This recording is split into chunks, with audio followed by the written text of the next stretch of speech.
It's midnight when my phone buzzes on the workbench. I'm elbow deep in the engine of my '98 Ford, grease coating my knuckles, when the screen lights up with a name I haven't seen in 12 months. Emily. My wife. Ex-wife. Hell, I don't even know what to call her anymore. The text makes my blood freeze. I've had my fun. I'm ready to be your wife again. Can we talk? I nearly dropped my wrench into the engine block. After a year of radio silence, after walking out on our 15-year marriage because she needed space to find herself, Emily Mallory thinks she can waltz back into my life with a text message. Pine Hollow, New York isn't the kind of place where secrets stay buried. Population 8,000, and every single one of them knew when Emily packed her designer suitcases and moved into that fancy downtown loft. They all watched me stumble through the grocery store alone, saw me eating dinner by myself at Murphy's Diner, witnessed my slow-motion humiliation in real time. I wipe my hands on an old rag and stare at the message. The audacity is breathtaking, even for Emily. She always had this way of assuming the world would bend to her schedule, that people would wait around while she figured out what she wanted. My phone buzzes again. Jake? I know you're awake. Your truck's in the driveway. Of course she drove by. Probably in that silver BMW her architecture firm leased for her. Emily always loved making an entrance, and apparently leaving one too. I type back, "It's late, Em." 3 dots appear immediately. She was waiting. I miss you. I miss us. I made mistakes, but I'm ready now. Really ready. Ready. Like our marriage was some kind of training wheels she'd outgrown, and now she was prepared for the real thing. Like I'd been sitting here in our drafty 1920s house, keeping her spot warm on the couch. The thing is, I had been. For about 6 months anyway. Emily left on a Tuesday in March, right after the daffodils started poking through the snow in our front yard. Said she felt suffocated by small-town life, by me, by the predictability of it all. She wanted excitement, adventure, the chance to spread her wings in the big city. Albany isn't exactly Manhattan, but for Pine Hollow standards, it might as well have been Paris. I need to discover who I am outside of being Jake's wife, she'd said, standing in our bedroom doorway with 2 suitcases. I love you, but I don't know if I'm in love with you anymore. That distinction had kept me awake for months. I'd begged her to try counseling, suggested we take a vacation, maybe move somewhere new together. But Emily's mind was made up. She'd already put a deposit down on the loft, already arranged to work remotely from the firm's Albany office. The divorce papers came in July. I never signed them. Now she's back, texting like nothing happened, like she just stepped out for groceries instead of abandoning our life together. My phone rings. Emily's photo fills the screen, the one from our anniversary dinner 2 years ago, when she still looked at me like I hung the moon instead of like I was holding her back from it. I let it go to voicemail. She calls again immediately, then again. On the 4th call, I answer. Jake. Her voice is softer than her texts, vulnerable in a way that takes me back to when we first met. Thank you for picking up. What do you want, Emily? I want to come home. I want to fix this. I know I hurt you, and I'm sorry. I'm so sorry. Through the phone, I can hear traffic in the background, the distant sound of music from some bar. She's probably parked outside, working up the courage to knock on the door. Where are you? I ask. Downtown. I was having dinner with some friends and I kept thinking about you, about us, about how stupid I was to throw away something so good. Friends. In Pine Hollow, that could only mean one group of people, the wives of the guys I used to hang out with before Emily left and everything got complicated. Before I became the cautionary tale they whispered about over wine. It's been a year, Em. I know, and I hate myself for wasting so much time, but I'm different now. I've grown. I know what I want. And what's that? You. Our life. Our home. I want to be your wife again, Jake. Really be your wife. I close my eyes, leaning against the truck's bumper. Part of me, the part that still loves her despite everything, wants to believe it, wants to think that maybe she really did just need time to appreciate what we had. But the other part, the part that's been nursing this wound for 12 months, knows better. I need to think about this, I say finally. Of course, take all the time you need. I'm staying at the Comfort Inn on Route 9 for now. Room 237. I'm not going anywhere, Jake. Not this time. After she hangs up, I stand in my driveway for a long time, looking up at the stars barely visible through the streetlight glare. The house behind me feels too big and too small at the same time, empty without Emily, but somehow cramped with all the memories we'd built inside those walls. My neighbor Mrs. Patterson's curtain twitches. Even at midnight, Pine Hollow's gossip network is operational. I head inside, past the living room where Emily's reading chair still sits in the corner, past the kitchen where her coffee mug still hangs on the hook she claimed 15 years ago. I've become a curator of my own life, preserving everything exactly as she left it. In our bedroom, my bedroom now, I sit on the edge of the bed and replay the conversation. Something about it felt off, rehearsed maybe. Emily always was good at saying what people wanted to hear, especially when she wanted something in return. I pull up her social media, something I'd stopped doing months ago for my own sanity. Her Instagram is full of pictures from the past year, Emily at art galleries, Emily at rooftop bars, Emily hiking in the Adirondacks with people I don't recognize. She looks happy, free, exactly like someone who'd found herself. But in the most recent photos, something's different. The smile doesn't quite reach her eyes. The captions are shorter, less enthusiastic. The last post is from 3 weeks ago. I'm about to close the app when I notice something in one of the photos from last month. Emily's at some kind of work event, surrounded by her colleagues from the architecture firm. She's laughing at something, her hand resting on the arm of a tall guy in an expensive suit. The guy looks familiar, but I can't place him. I screenshot the photo and zoom in on his face. Mid-30s, perfectly styled hair, the kind of confident smile that comes from never being told no. He's wearing a watch that probably costs more than my truck. In the comments, someone tagged him. A Trent Wilcox, our architect, Trent Wilcox. The name doesn't ring a bell, but something about his face nags at me. I click on his profile. His bio reads, Senior Associate at Morrison & Associates, designing the future, one building at a time, Albany born and raised. His feed is exactly what I'd expect. Expensive restaurants, weekend trips to the Hamptons, photos of architectural projects with captions full of industry jargon. The kind of guy who probably uses words like curated and artisanal without irony. But it's the recent photos that make my stomach drop. There's Emily, not tagged, but definitely Emily, in the background of a shot from some wine bar. Then another one, from what looks like a hiking trail. Then a third, taken at a restaurant I recognize from downtown Albany. They're not couple photos exactly, but they're together enough times that it's clearly not coincidental. I scroll back through months of posts, looking for more evidence. It's subtle. Emily in a group shot here, reflected in a window there, her laugh captured in the corner of a video. But once you start looking, it's impossible to miss. My wife, ex-wife, whatever, spent her year of self-discovery with Trent Wilcox, and now she's ready to be my wife again. I set my phone on the nightstand and stare at the ceiling.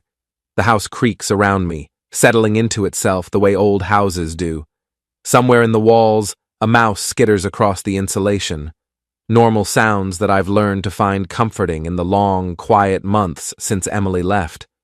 But tonight, they sound different.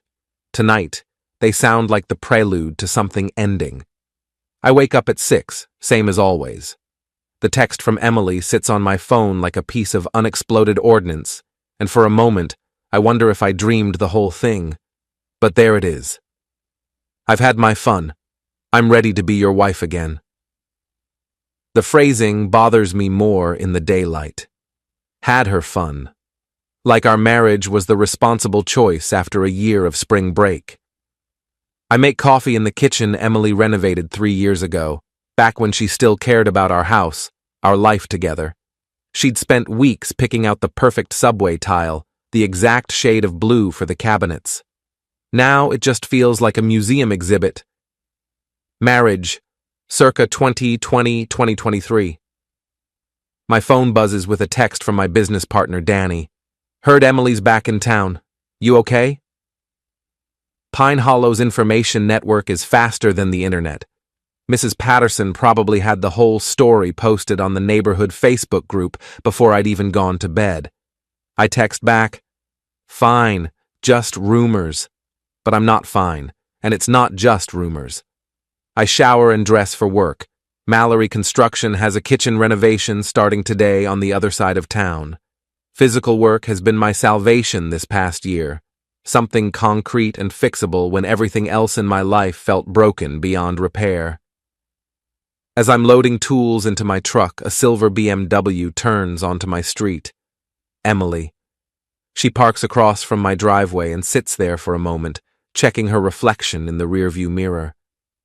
Even from 50 feet away, I can see her hands shaking slightly as she applies lipstick.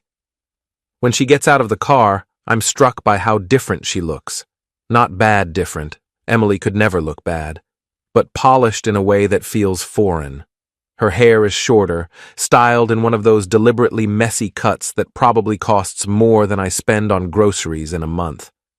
Her clothes are more expensive too. Designer jeans and a leather jacket that definitely wasn't in her closet when she left. Jake. She walks toward me carefully, like she's approaching a spooked horse. You look good. I probably don't. I've lost weight this past year, and not in a healthy way. Too many skipped meals, too many nights when beer seemed easier than cooking for one. Emily. I close the truck's tailgate, not moving toward her. You're up early. I couldn't sleep. I kept thinking about our conversation last night. She stops a few feet away, close enough that I can smell her perfume. It's different too, something expensive and sophisticated that doesn't smell like the Emily I married. I'm heading to work. I know. I remember your schedule. She smiles, and for a second it's like looking at a ghost of our old life. I was hoping we could grab breakfast. Murphy's Diner, like we used to. Murphy's Diner, where we had our first date 17 years ago. Where we used to go every Sunday morning after church, splitting the newspaper and arguing about the crossword puzzle. Where I ate alone for months after she left, until the pitying looks from the waitresses became too much to bear. I can't. I have a job starting at 8. Oh. Her face falls. Maybe lunch then? Or dinner? I'm staying in town for a while, Jake. I meant what I said last night.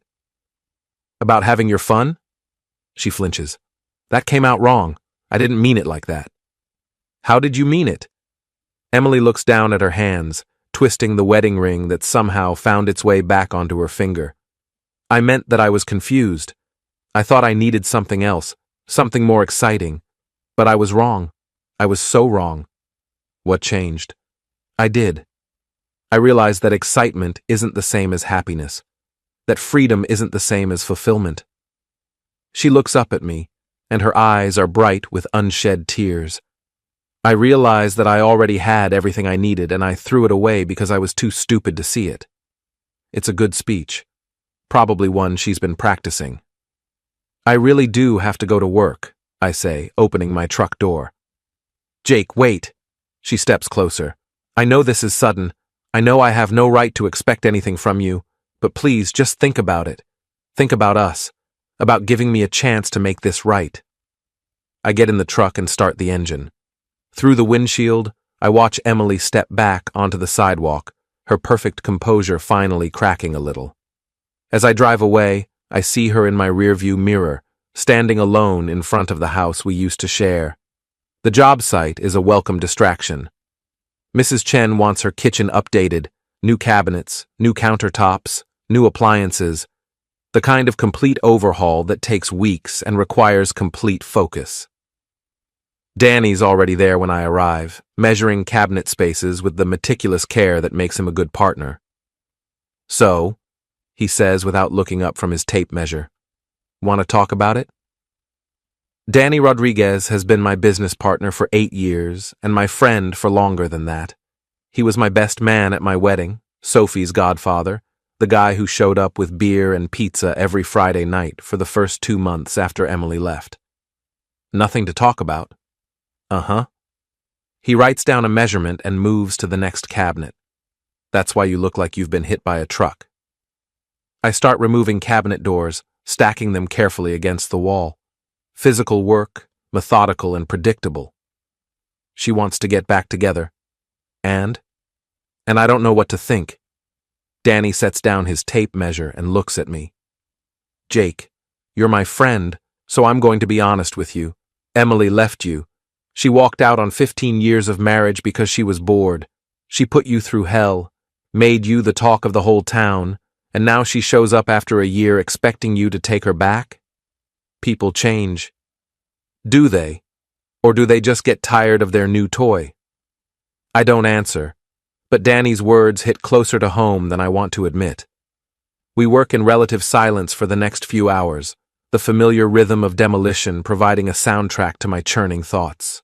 But around noon, my phone starts buzzing with texts. The first is from Emily. Thinking about you. Hope work is going well. The second is from my daughter Sophie, away at college. Mom texted me, said she's trying to work things out with you. Dad, please be careful. The third is from a number I don't recognize. Jake Mallory? This is Trent Wilcox. I think we should talk. I stare at that last message for a long time. Trent Wilcox, the architect from Emily's Instagram photos, the one who's been spending time with my wife during her year of self-discovery. Danny notices me standing frozen with my phone. What is it? I show him the message. He reads it and whistles low. Well, that's interesting. What are you going to do? I have no idea. My phone buzzes again. Another message from Trent. I know this is awkward, but there are things you should know. Can we meet somewhere? I'll be in Pine Hollow this afternoon. You should meet with him, Danny says. Are you insane? Think about it, Jake. This guy is reaching out to you directly. Why would he do that unless he has something important to say? Maybe something Emily doesn't want you to know. I consider this. Danny's right. It doesn't make sense for Trent to contact me unless he has a reason. And given the timing, right after Emily's sudden desire to reconcile, it seems like more than a coincidence. I type back, Murphy's Diner, 3 p.m. His response is immediate. I'll be there. Thanks for agreeing to this. The rest of the workday passes in a blur.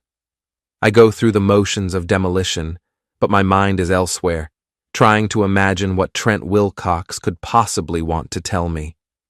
At 2:45, I clean up and head to Murphy's Diner. The place hasn't changed in 20 years. Red vinyl booths, black and white checkered floor, a jukebox in the corner that still plays songs from the 80s. It's the kind of place that exists in every small town in America, where the coffee is strong and the pie is homemade and everybody knows everybody else's business. I take a booth in the back and order coffee from Dolores, who's been waitressing here since before I was born. Heard Emily's back, she says, not bothering with subtlety. You two working things out? We'll see. Dolores has opinions about everything, but she's smart enough to know when to keep them to herself. Let me know if you need anything else, honey. At exactly 3 p.m., a man in an expensive suit walks through the door. Trent Wilcox looks exactly like his photos. Tall, polished, the kind of guy who probably gets his hair cut every 2 weeks, and his shoes shined every month. He spots me immediately and walks over, extending his hand. Jake?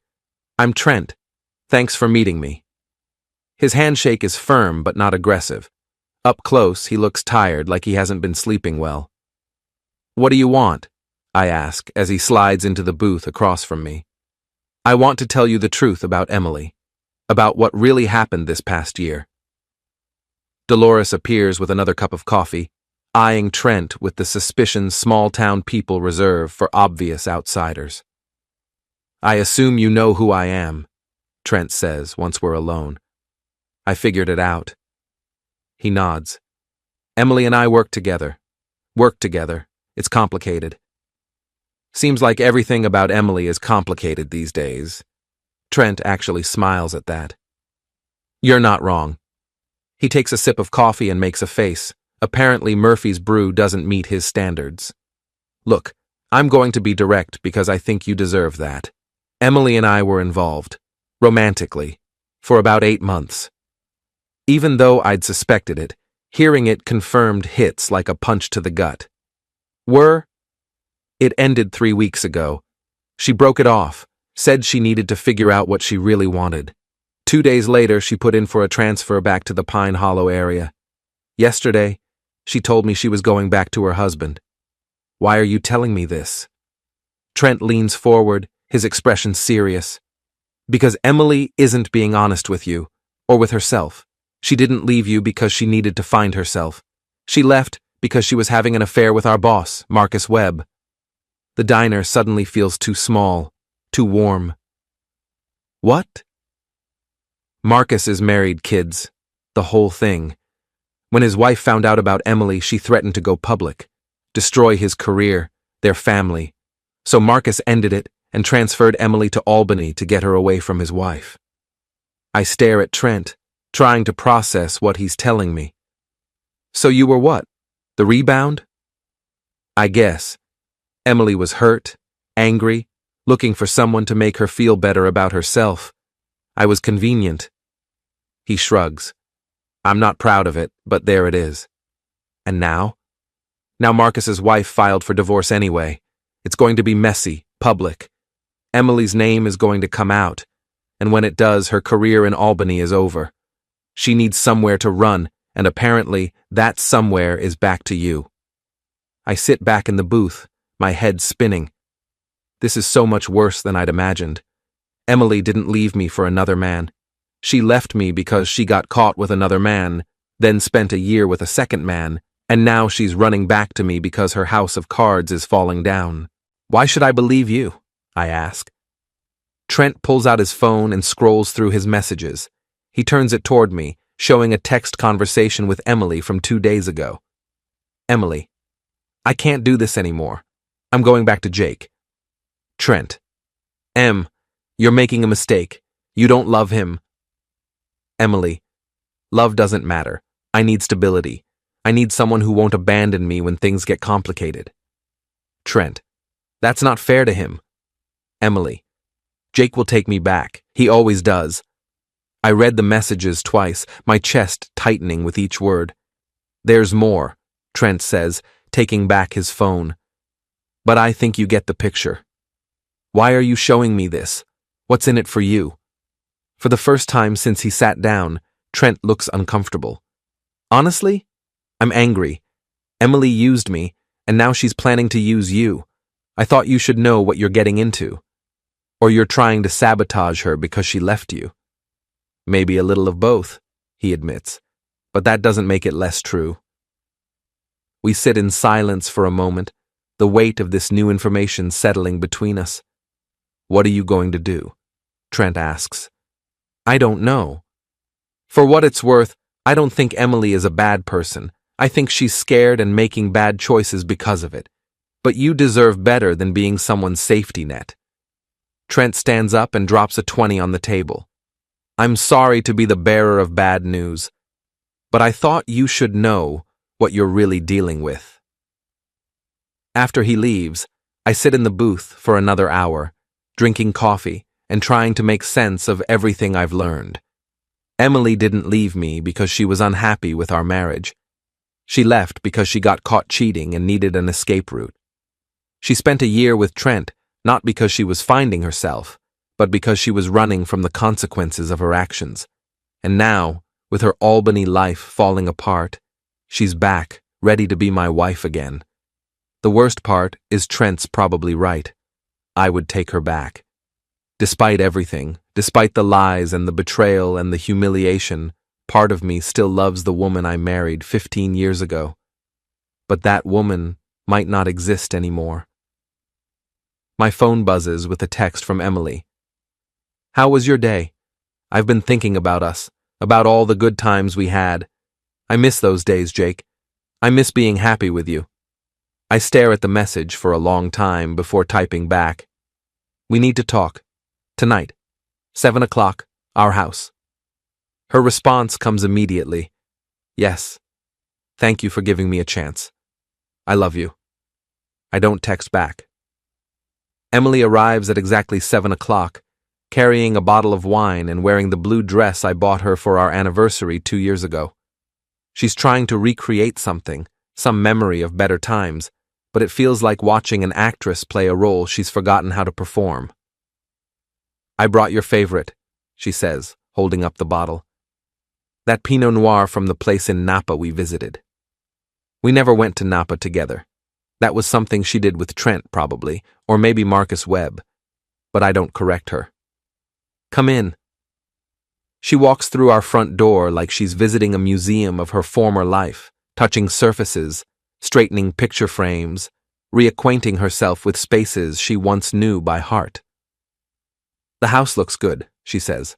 You've been taking care of it. It's my house. Our house, she corrects gently. I never took my name off the deed, Jake. I never really left, not in my heart. We go to the kitchen, where she opens the wine with the ease of someone who's done a lot of drinking this past year. She pours 2 glasses and hands me one. To second chances, she says, raising her glass. I don't toast. Emily, I met with someone today, Trent Wilcox. Her wine glass freezes halfway to her lips. For just a moment, her careful composure cracks, and I see something like panic flash across her face. Oh. She sets down her glass. He contacted you? He did. Had some interesting things to tell me. Jake, whatever he said, he told me about Marcus Webb. Emily goes very still. Outside, a car drives past, its headlights sweeping across our kitchen window. I can explain, she says finally. I'm sure you can. You always could explain things, Emily. Remember when you explained why you needed to work late 3 nights a week? Or why you were getting so many texts from your friend at the office? That's not fair. Isn't it? Because I'm starting to think I've been unfair to myself. All this time I thought I'd failed you somehow. Thought I wasn't enough, wasn't exciting enough, wasn't whatever you needed me to be. Emily's eyes fill with tears. Jake, please. But it wasn't about me at all, was it? You were cheating on me long before you left. Marcus Webb was just the one you got caught with. It wasn't like that. Then tell me what it was like. She sits down at our kitchen table, the one we picked out together when we first bought the house. For a moment, she looks like the young woman I fell in love with, vulnerable and uncertain. Marcus and I worked closely together on the Riverside Development Project. Long hours, lots of pressure. It started innocently, just coffee, working dinners, conversations about architecture and design. She looks up at me. You and I weren't talking much then. You were busy with work. I was busy with work. We were like roommates. So you decided to sleep with your boss. It wasn't a decision. It just happened. One night we were working late and she trails off, shaking her head. I know how that sounds. I know there's no excuse. But you kept doing it. Yes, for 3 months. And I felt terrible about it, Jake. I hated myself. But Marcus made me feel special, important, like I was more than just someone's wife in a small town. So why didn't you just ask for a divorce? Why the whole charade about needing space to find yourself? Emily's composure finally breaks completely. She puts her face in her hands and starts crying. Not the delicate tears of someone trying to look sympathetic, but the ugly, desperate sobs of someone whose world is falling apart. Because his wife found out. She hired a private investigator, got photos, recordings, everything. She threatened to destroy both of us if we didn't end it immediately. And Marcus chose his wife. He chose his reputation, his career, his standing in the community. The bitterness in her voice is sharp enough to cut glass. He threw me away like I was nothing, had me transferred to Albany the next week. So you came up with the story about needing space. I couldn't tell you the truth. I couldn't admit that I'd destroyed our marriage for someone who didn't even care about me. I sit down across from her, studying her face.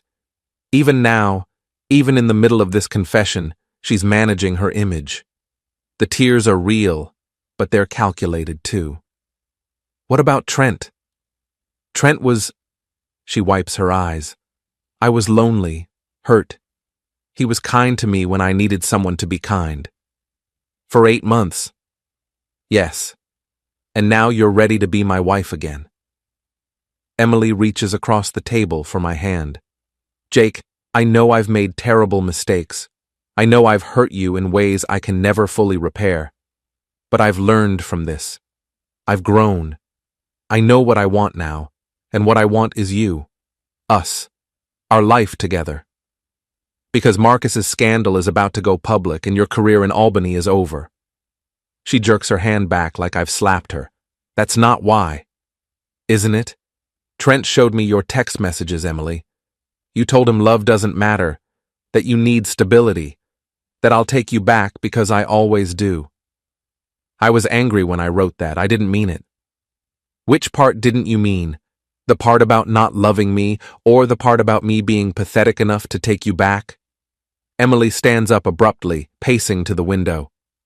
You want to know the truth? The whole truth? Fine. Yes, Marcus's scandal is going to destroy my career in Albany. Yes, I need somewhere to go. But that doesn't mean my feelings aren't real. What feelings? You just admitted you don't love me. I do love you. Maybe not the way I did when we were 25, but I love the life we built together. I love the security you represent. I love the idea of growing old with someone who knows me. That's not love, Emily. That's convenience. She turns back to me, and now her tears are gone, replaced by something harder. What do you want me to say, Jake? That you're the great love of my life? That every moment away from you was agony? We both know that's not true. At least you're being honest now. We're good together. We work well as a team. We have 15 years of history, a daughter, a house, a whole life. Isn't that worth something? It was worth something, before you decided to throw it away for Marcus Webb. I made a mistake. You made a choice, multiple choices. You chose to cheat on me. You chose to lie to me. You chose to leave me. And now you're choosing to come back because it's convenient. Emily sits back down, her shoulders sagging. So, what happens now? Now, you tell me why I should believe anything will be different this time. Because I know what I'm losing now. I didn't appreciate what we had until it was gone. But you don't actually want what we had. You want the security of marriage without the commitment. You want the respectability of being a wife without the fidelity that goes with it. That's not true. Prove it. How? Tell me about Marcus. Tell me everything. Every detail, every lie you told me, every time you came home to me after being with him. Emily stares at me for a long moment. Why would you want to know that? Because if we're going to have any chance of making this work, there can't be any more secrets. I need to know exactly what I'm forgiving. Jake, tell me or leave. Those are your options. She closes her eyes, and when she opens them again, something has shifted. The performance is over. It started in January. The Riverside project was behind schedule, and Marcus and I were working late most nights. He'd order dinner, we'd eat in his office, go over plans and budgets. She speaks slowly, like each word costs her something. He was brilliant, Jake. The way he talked about architecture, about creating spaces that could change people's lives. I'd never met anyone who was so passionate about their work. When did it become physical? Valentine's Day. You'd forgotten. You were dealing with that bathroom renovation that went wrong, remember?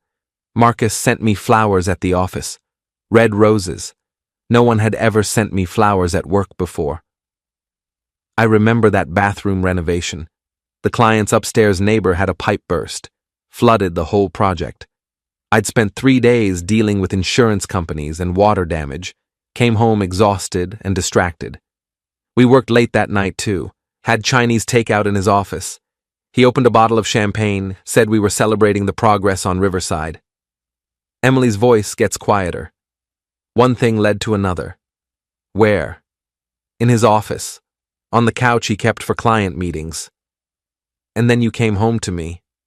Yes. Did we make love that night? Emily flinches. Jake, please. Did we? Yes, you were trying to make up for forgetting Valentine's Day. The memory hits me like a physical blow. I'd felt terrible about forgetting, had stopped at the grocery store on the way home and bought flowers, chocolate, a card. Emily had seemed distracted but responsive when I'd tried to apologize in the way married couples do. How many times? I ask. Jake. How many times did you sleep with him? I don't know. I didn't keep count. Guess? Maybe 20, 25? And how many times did you come home and sleep with me after being with him? I can't do this. Emily stands up again, but this time she's backing toward the door. This isn't healthy, Jake, for either of us. Sit down. No, I came here to apologize, to try to make things right. I didn't come here to be tortured. You came here because you need a place to run when your world falls apart. Again. Just like you ran to Albany when things got complicated with Marcus. Just like you ran to Trent when Marcus threw you away. That's not... It is exactly that. You're a runner, Emily. When things get tough, when consequences start catching up with you, you find someone else to take care of you. And what if I am? What if I do need someone to take care of me? Is that such a terrible thing? It is when you're willing to destroy people to get it. Emily stops backing away, her face flushing with anger. Destroy people? I made mistakes, Jake, but I never tried to hurt anyone. You destroyed our marriage. You destroyed my trust. You destroyed my standing in this community. Do you have any idea what it was like for me after you left? The looks, the whispers, the pity. I'm sorry about that, but you destroyed Marcus Webb's marriage. You destroyed Trent's relationship with his co-workers. Did you know they all think he's a homewrecker now? You leave wreckage everywhere you go, Emily, and you never look back to see the damage. You're being cruel. I'm being honest, maybe for the first time in our entire relationship. We stare at each other across our kitchen, 15 years of marriage reduced to this moment of brutal clarity. So, what happens now? Emily asks again. Now you leave. You go back to your hotel room, and tomorrow you figure out what you're going to do with your life that doesn't involve using me as a safety net. Jake, please. I know I've made mistakes, but we can work through this. We can go to counseling, take it slow, rebuild trust. No. Why not? Don't you think our marriage is worth fighting for? I thought it was. For 15 years I thought it was. But you didn't. You gave up on us the moment Marcus Webb smiled at you. Everything since then has just been you managing the consequences. Emily picks up her purse, her movements sharp with anger and hurt. Fine, but don't come crying to me in 6 months when you realize you've thrown away the best thing in your life. I'm not the one who threw it away. She pauses at the door. You know what your problem is, Jake? You think you're better than me. You think because you never cheated, never lied, never made any big mistakes, that makes you some kind of saint. But you know what? You're boring. You're predictable. You're safe and stable and completely, utterly boring. If I'm so boring, why do you want me back? Because boring is better than being alone. She leaves, slamming the door behind her. I sit in my kitchen for a long time after she's gone, finishing the wine she brought. Outside, Pine Hollow settles into its evening routine. Porch lights coming on, dogs being walked, families gathering around dinner tables. My phone buzzes with a text from Danny. How did it go? I type back. It's over. Really over this time. You okay? Getting there. But I'm not sure that's true. For the first time in a year, I know exactly where I stand with Emily. The problem is, I'm not sure I like the view. Word travels fast in a town like Pine Hollow. By Thursday morning, everyone knows Emily's back and that we had some kind of confrontation. I can tell because of the way people look at me. Not with pity this time, but with a mixture of curiosity and respect. Mrs. Patterson waves at me from her garden. Morning, Jake.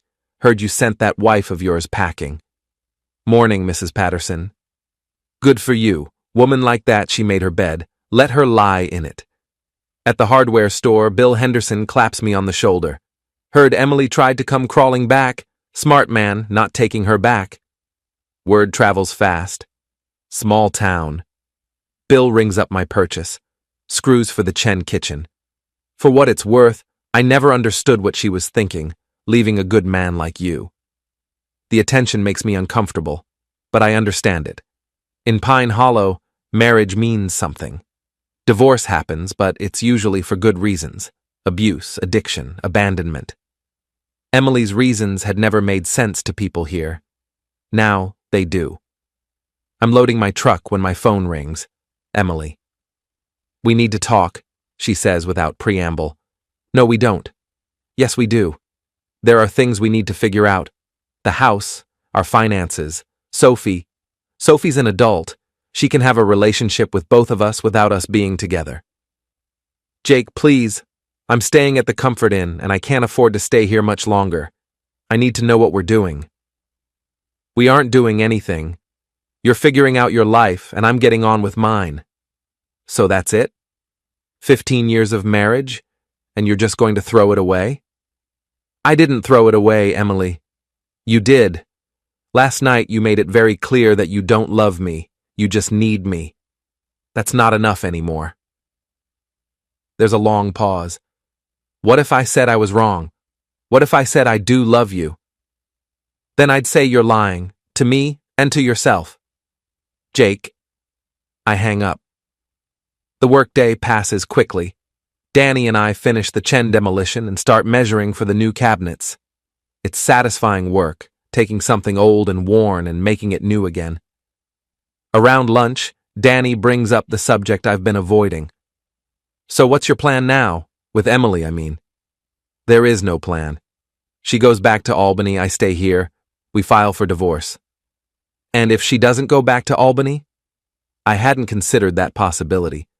But now that Danny mentions it, I realize Emily might not have anywhere else to go.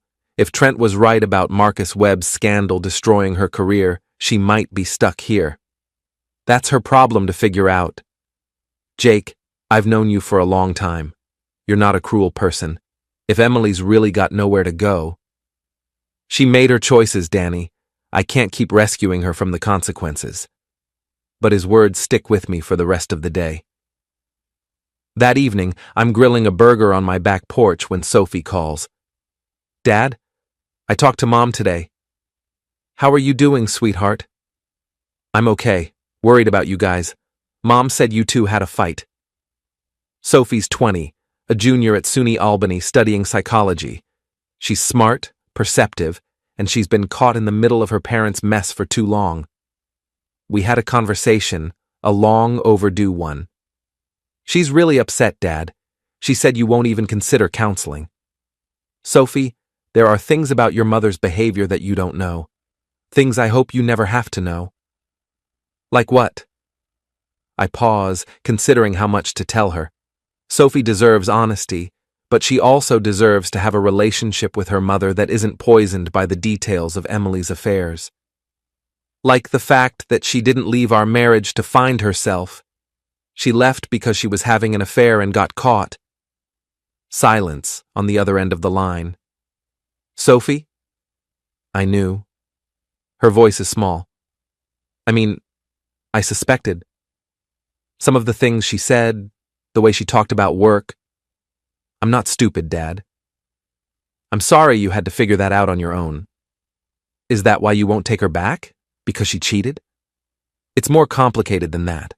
Your mother and I, we want different things. We always have. I just didn't want to see it. What do you want? I want someone who chooses to be with me, not someone who settles for me because I'm convenient. Sophie is quiet for a moment. Mom said she loves you. Your mother loves the idea of being married to me. There's a difference. Are you going to be okay? I mean, really okay? I think so. It might take some time, but yeah, I think I'm going to be better than okay. After we hang up, I sit on my porch watching the sunset paint the sky orange and pink. For the first time in over a year, I feel something like peace. That peace is shattered an hour later when a car pulls into my driveway. Not Emily's BMW this time, but a black Escalade with Albany plates. Two men get out. One I recognize from Emily's social media as Marcus Webb, the other I don't know, but who has the look of expensive legal representation. Marcus Webb is exactly what I expected. Mid-50s, silver-haired, wearing a suit that probably costs more than most people make in a month. He carries himself with the confidence of someone who's used to being the most important person in any room. The lawyer is younger, sharp-eyed, carrying a briefcase. They walk up to my porch like they own the place. Mr. Mallory, I'm Marcus Webb. This is my attorney, David Chen. Not related to my client, apparently. We'd like to speak with you. About what? About Emily. About some unfortunate misunderstandings that need to be cleared up. I don't think we have anything to discuss. Marcus smiles, but it doesn't reach his eyes. I think we do. May we come in? Every instinct I have tells me to say no, to send these men away and call my own lawyer. But I'm curious about what Marcus Webb could possibly want with me. 5 minutes. We go into my living room, where Marcus and his lawyer sit on my couch like they're conducting a business meeting. Marcus looks around with barely concealed disdain, taking in the worn furniture, the outdated decor, the general shabbiness of a working man's house. Nice place, he says, and somehow makes it sound like an insult. What do you want? Marcus leans forward, his expression becoming serious. Mr. Mallory, I'm going to be direct with you. Emily has been spreading some very damaging lies about me. Lies that could destroy my career and my family. What lies? She's claiming that we had an affair, that I coerced her into a sexual relationship and then abandoned her when it became inconvenient. And that's not what happened? Absolutely not. Emily pursued me aggressively for months. When I finally gave in to her advances, she became obsessed, possessive. When I tried to end things, she threatened to destroy my marriage if I didn't leave my wife for her. I look at the lawyer, who's taking notes. And you believe him? Mr. Webb is a respected member of the Albany business community, Chen says. He has no history of improper conduct. Emily, on the other hand, has a documented pattern of unstable behavior. Documented by who? Marcus pulls out his phone and scrolls through messages. These are texts Emily sent me over the past few months. I think you'll find them illuminating.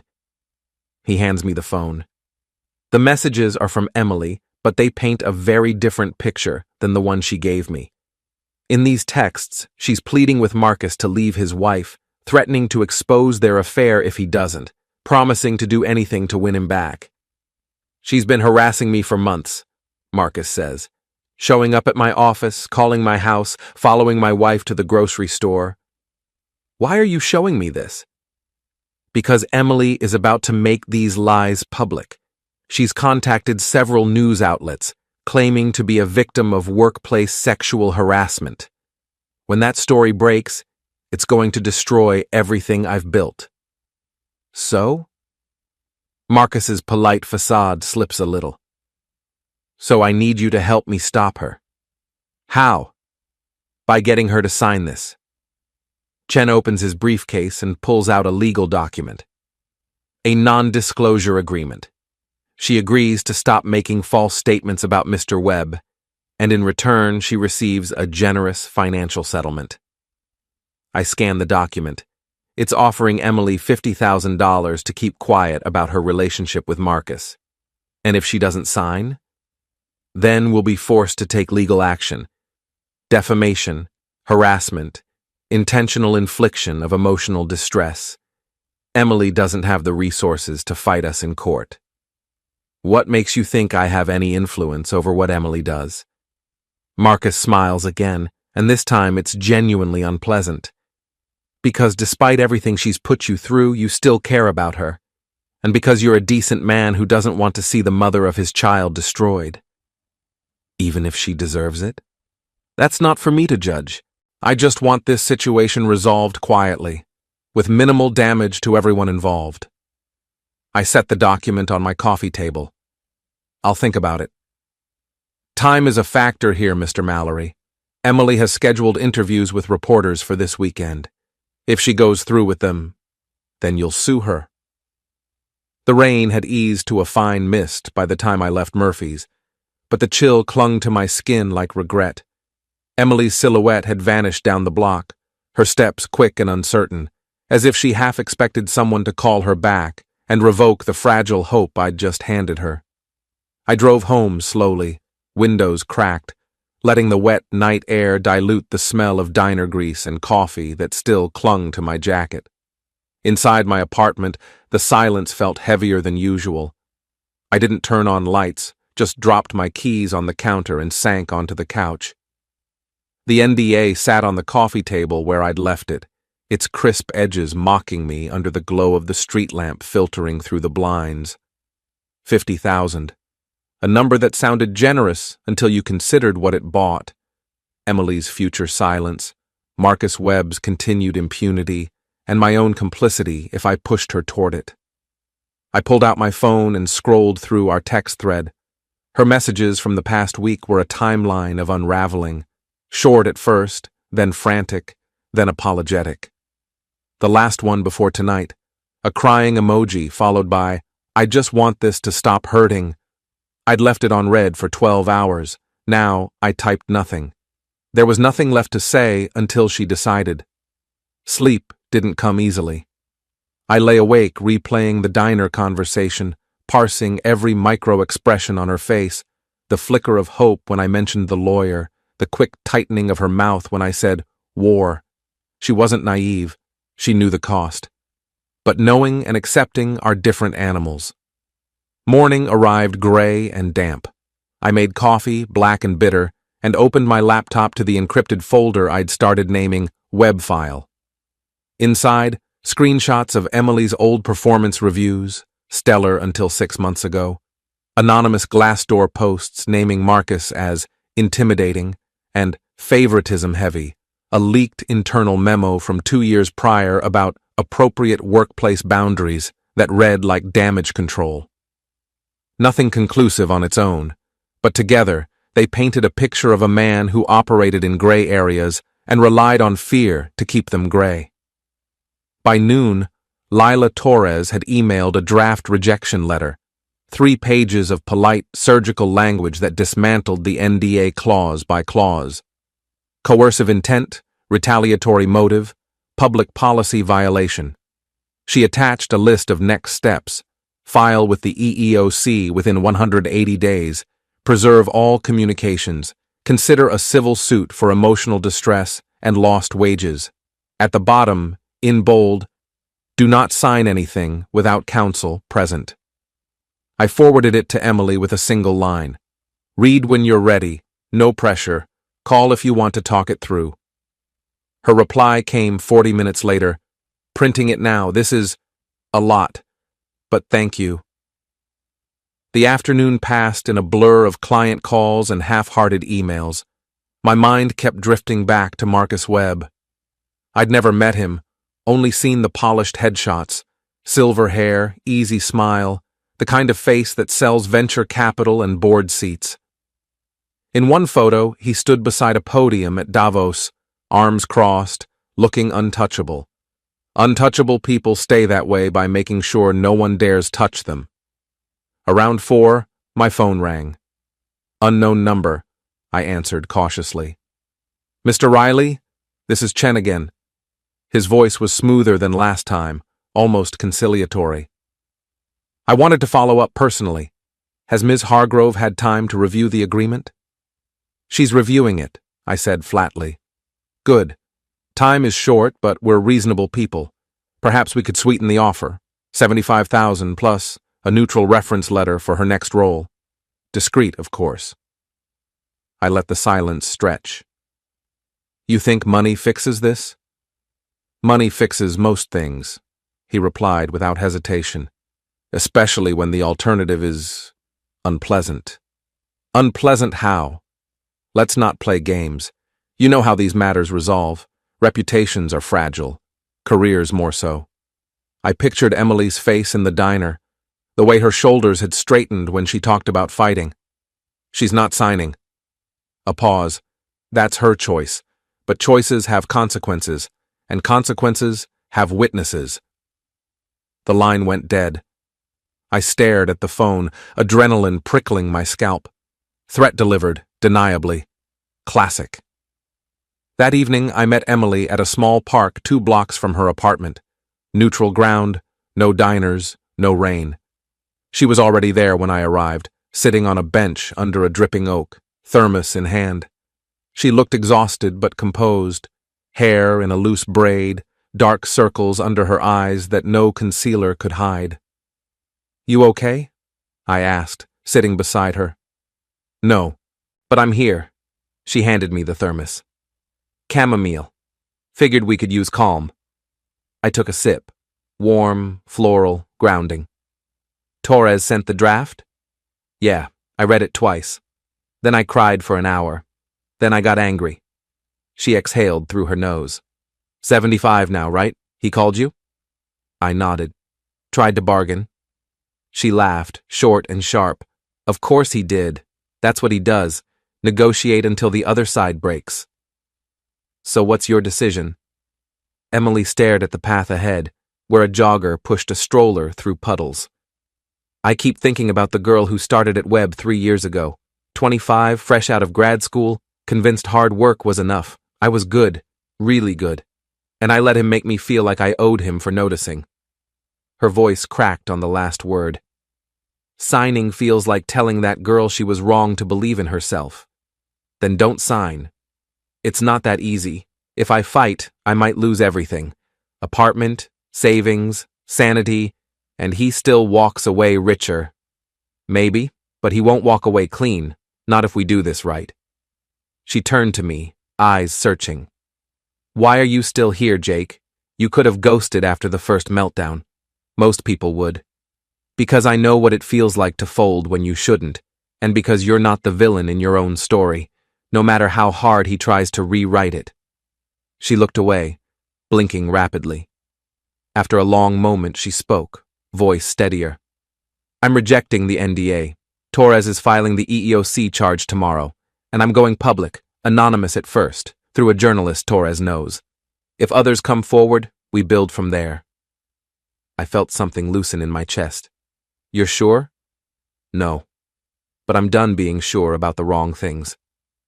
We sat in silence as dusk settled, the park lights flickering on one by one. A dog walker passed, nodding hello. Normal life continued around us, indifferent.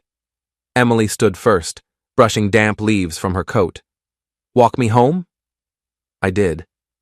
At her building door she turned, hugged me fiercely, brief, grateful, no lingering. Thank you for not letting me disappear. Wouldn't dream of it. She disappeared inside. I walked the blocks home alone, rain starting again, soft and steady. My phone buzzed once. Torres. Charge filed. Clock's ticking. Stay sharp. I didn't reply. Instead, I opened a new note on my phone and typed one line.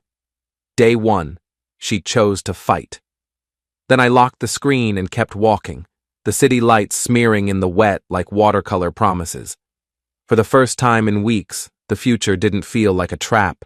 It felt like a door, cracked open, waiting for someone brave enough to push. Emily is already waiting when I arrive at Murphy's Diner the next evening. She's chosen a corner booth, dressed carefully in a conservative blue sweater and dark jeans, an outfit designed to look humble, apologetic. She stands when she sees me, her smile nervous but hopeful. Jake, thank you for coming. I slide into the booth across from her, noting the dark circles under her eyes, the way her hands shake slightly when she reaches for her coffee cup. She looks like someone who hasn't been sleeping well. You look tired. I haven't been sleeping much. I keep thinking about what you said about the choices I've made. She leans forward. I've been doing a lot of soul-searching, Jake. I think you were right about some things. Which things? About me running away when things get difficult. About using people as safety nets. She takes a shaky breath. I don't want to be that person anymore. Dolores appears with coffee for me, eyeing Emily with obvious disapproval. The whole town knows the story by now, and Emily isn't winning any popularity contests. So what do you want to be? I ask once we're alone. I want to be someone who takes responsibility for her mistakes, someone who faces consequences instead of running from them. Emily's eyes are bright with unshed tears. I want to be someone worthy of a second chance. Emily, I need to tell you something. Marcus Webb came to see me yesterday. Her face goes white. What? He brought his lawyer. They want you to sign a non-disclosure agreement. Oh, God. Emily puts her head in her hands. What did you tell them? I told them I'd think about it. I pull the NDA from my jacket and slide it across the table. They're offering you $50,000 to keep quiet about your affair. Emily stares at the document like it's a snake. And if I don't sign? They'll sue you. Defamation, harassment, emotional distress. They'll destroy you in court. They can't prove I'm lying. Can't they? Marcus showed me text messages, Emily. Messages where you're begging him to leave his wife, threatening to expose him if he doesn't. Emily's shoulders slump. Those messages. I was desperate. Hurt. I wasn't thinking clearly. So you did threaten him? Not the way it sounds. I never tried to blackmail him or anything like that. I loved him, Jake. I thought he loved me too. When he threw me away like I was nothing, I said things I shouldn't have said. What kind of things? I told him I'd tell his wife about us if he didn't at least give us a chance. I know how that looks, but I wasn't trying to destroy his marriage. I was trying to save what we had. I study her face, looking for signs of deception. Emily's always been a good liar, but right now she looks genuinely shaken.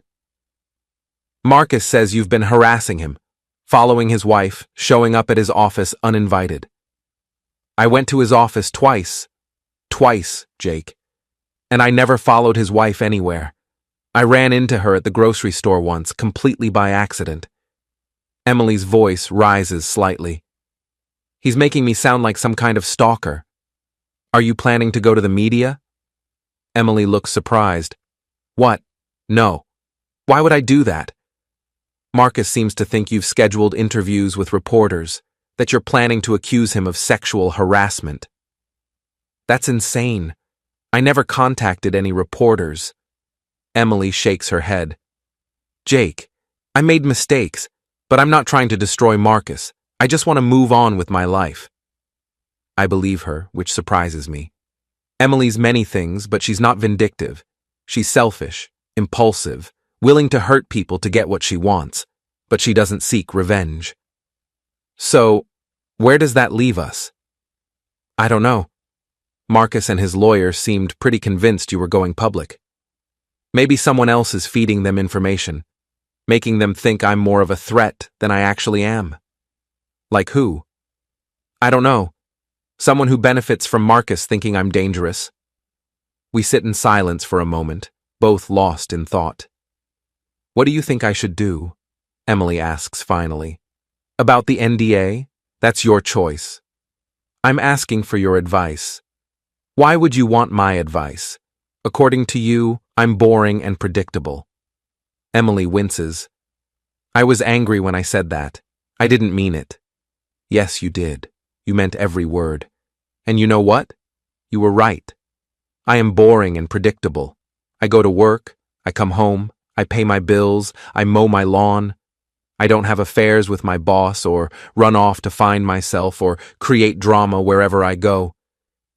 Jake, but you know what else I am? I'm reliable. I'm honest. I keep my promises. and I deserve better than someone who sees those qualities as character flaws. Emily starts crying, not the calculated tears from the other night, but genuine sobs of grief and regret. I know you deserve better. I've always known that. That's why I was so afraid of losing you. So you cheated on me? I cheated because I was scared that I wasn't good enough for you, that eventually you'd realize you could do better and leave me. That doesn't make any sense. It doesn't have to make sense. It's how I felt. Emily wipes her eyes with a napkin. You were always so steady, so sure of yourself. I felt like I was constantly trying to measure up, and I was always falling short. So you had an affair to prove you were falling short?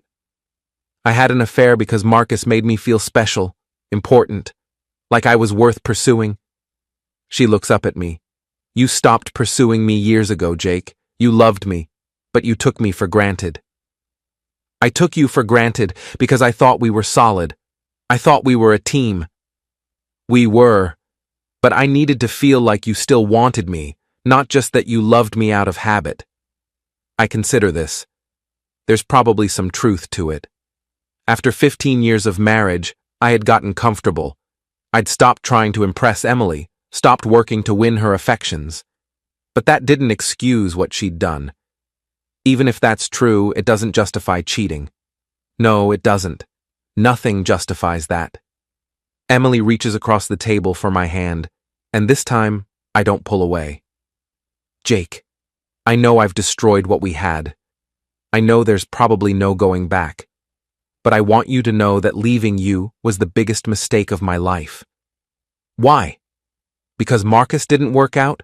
Because Trent didn't work out? Because your career is falling apart? Because I realized that what we had was real. It wasn't exciting or dramatic or passionate, but it was real. It was solid. It was something I could build a life on. But you don't love me. Emily is quiet for a long moment. I don't know what love means anymore, Jake. I thought I loved Marcus, but that was just obsession. I thought I loved the excitement, the danger, the feeling of being desired, but those feelings don't last. And what we had does? What we had was partnership, friendship, mutual respect, trust. She laughs bitterly. At least it was until I destroyed the trust. So what are you saying? I'm saying that maybe love isn't just about passion and excitement. Maybe it's about choosing someone every day, even when it's boring, even when it's predictable. Maybe it's about building something together that's bigger than just feelings. That sounds like you're trying to convince yourself as much as me. Maybe I am. Emily lets go of my hand. Jake, I don't expect you to take me back. I don't even know if I deserve another chance, but I want you to know that I understand now what I threw away. And what's that? A good man, a good life, a good marriage. She picks up the NDA. What do you think I should do about this? I think you should sign it. Emily looks surprised. Really? $50,000 is a lot of money. It's enough for you to start over somewhere new, maybe go back to school, build a different kind of career. And let Marcus get away with what he did? What did he do, Emily? Sleep with a willing adult? End an affair when it got complicated? From what I can see, you both made bad choices. He used me. And you used him. You used Trent. You tried to use me. I lean back in the booth. Maybe it's time to stop thinking about who used who and start thinking about how to move forward. Emily stares at the document for a long time. If I sign this, it's really over between us, isn't it? It was already over. I know. I keep hoping for a miracle, I guess. Miracles require faith, Emily, and you lost faith in us a long time ago. She nods, tears streaming down her face. You're right. I did. Emily pulls a pen from her purse and signs the NDA with shaking hands. When she's finished, she slides it back across the table. There, it's done. What will you do now? I don't know. Leave Pine Hollow, obviously. Start over somewhere else. She looks around the diner, taking in the familiar surroundings. I'll miss this place. You could have stayed. All you had to do was choose us. I know, but I've never been good at choosing the right thing. We sit in silence for a few more minutes, the weight of 15 years settling between us. I should go, Emily says finally. I need to pack, figure out where I'm going. Emily? She pauses, half standing. For what it's worth, I hope you find what you're looking for. What if what I was looking for was right here all along? Then you'll have learned an expensive lesson. Emily nods, understanding that this is really goodbye. Take care of yourself, Jake. You're a good man. Don't let what I did make you think otherwise. After she leaves, I sit in the booth for another hour, drinking coffee and watching Pine Hollow settle into evening. Through the window, I can see people walking their dogs, teenagers hanging out in the parking lot of the gas station, families heading home from dinner. Normal life in a normal town. My phone buzzes with a text from Danny. How did it go? It's over, I type back. Really over this time. You okay? Getting there. And for the first time in over a year, I think that might actually be true. I pay my check and head home to my empty house, but it doesn't feel empty anymore. It feels like mine.